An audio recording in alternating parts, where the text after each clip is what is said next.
সঞ্চয়পত্রে মুনাফার উপর অগ্রিম করের হার নতুন করে চাপে ফেলবে মধ্যবিত্ত ও পেনশনভোগীদের, এমনটাই বলছেন বিশেষজ্ঞরা। 2026-27 অর্থবছরের বাজেটে সঞ্চয়পত্রের মুনাফার উপর করের হার দ্বিগুণ করার প্রস্তাব করা হয়েছে।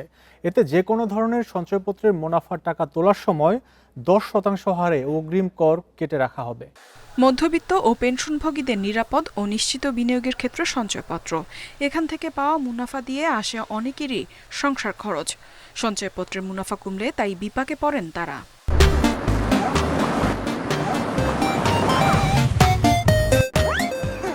এবার প্রস্তাবিত বাজেটে সঞ্চয়পত্রের মুনাফায় কর রেয়াতের সুবিধা কমানোর উদ্যোগ নিয়েছে সরকার।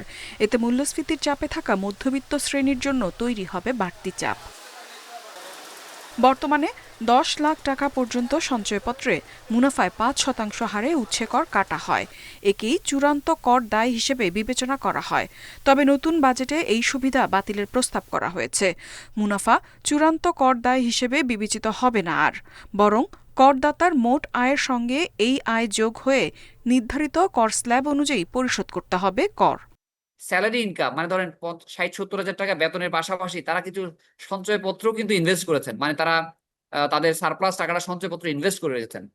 ওই সমস্ত করদাতার যদি তার করের হার, মানে তাকে যে রেটে কর দিতে হয় স্ল্যাব রেট আমরা যেটা বলি, সেটা যদি 10 থেকে 15-তে চলে যায়, তখন কিন্তু তাকে অতিরিক্ত আরো 5% কর যখন রিটার্ন দাখিল করবে বা অগ্রিম আয়কর হিসেবে সরকারকে দিতে হবে।